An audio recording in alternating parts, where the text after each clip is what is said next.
We start with mission accomplished. Mark Mazzetti is a reporter for the New York Times, and Paul Rieckhoff is an Iraq war veteran and the founder and executive director, I should say, of Iraq and Afghanistan Veterans of America. Gentlemen, thank you both for calling. I want to ask, I guess, a tough question which has been circulating with us, with our producers and everyone here at Hardball, to Mark Mazzetti. Are you able to say now authoritatively, Mark, as a reporter for the Times, we're going to deadline tonight, whether torture was necessary to catching Obama? Well, I mean, all the reporting that we've done so far indicates that the information that led to the raid on Sunday night did come from detainees, but it didn't come from what the CIA called enhanced interrogation that took place in the few years after September 11th. There were a couple of the high-value detainees who had been waterboarded, of course. However, it doesn't appear that they gave up information that led to the raid during the course of this harsh interrogation. So it doesn't appear to be a really strong link at this point. So as far as you can report to us tonight, nobody broke under torture, under waterboarding, and gave up the name of the courier? No, it's interesting. The name or of the even courier, the code name who of the the CIA courier had heard about before they got Khalid Sheikh Mohammed and others, the name was brought to KSM and another man, Abu Faraj al-Libi, and in fact they denied ever knowing him, even after the harsh interrogation. And that actually raised suspicions at the CIA that maybe this guy really was important, because these guys were denying knowing him. Well, that's interesting. Let me go to Paul Rieckhoff. What do you know? What have you been able to pick up about the role the torture played, and we mean waterboarding generally in this case, in getting the necessary information? I honestly have no idea, Chris. I think Mark's on the inside of that. I think, you know, the scuttle within our community right now, the military community, is really about pride and about almost awe with what the Navy SEALs can do, especially Dev Group and SEAL Team 6. I mean, these okay, well, let's go with that, incredible. Paul. I respect your service and your knowledge. Tell me about what you can give us in terms of the kind of attack that was necessary, the kind of training and planning and execution that you found, that you do find to be excellent, or whatever, educational in this case. What did you learn from this thing?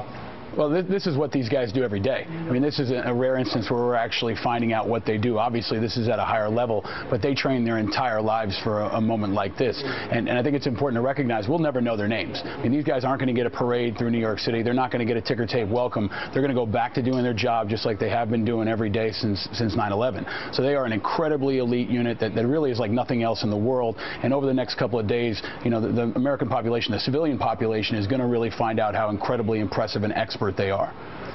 Mark, let me get back, and I wish I could say that as well as you did and mean it with the background you've got, Paul. Let me ask you, Mark, about this question of the role we know that was played by bin Laden in his own demise. Do we know if he used a human shield? Did he grab a woman and jump behind her, anything like that? That was originally what we were getting from Brennan.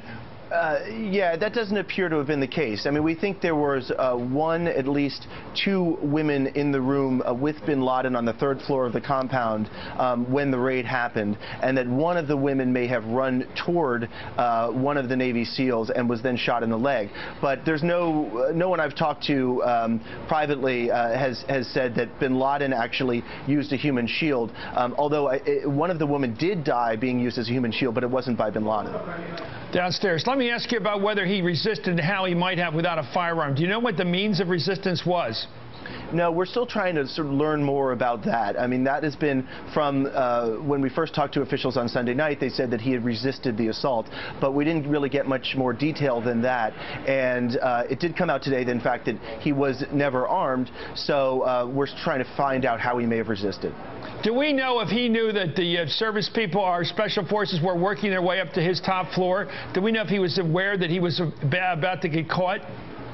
Well, presumably he was a highly intelligent person, and one would have assumed that with an intense firefight going on, and it's been confirmed that he was killed toward the end of the firefight. So this is a half hour of intense fighting. He probably would have presumed that that they ultimately would have gotten to the room where he was, unless he would have thought that all of the invaders would have been killed before they got to him. Yeah, that would be certainly optimistic thinking. Here's White House Press Secretary Jay Carney on what happened when the Navy SEALs entered bin Laden's compound. There was concern that bin Laden would oppose the capture operation, and indeed he did resist. In the room with bin Laden, a woman Bin Laden's wife, rushed the U.S. assaulter and was shot in the leg but not killed. Bin Laden was then shot and killed. He was not armed. If you didn't have his hand on a gun, how was he resisting? Yeah, the information I have to you, first of all, I think resistance does not require a firearm. But did he have any weapon? He was not armed, is what I understand to be true.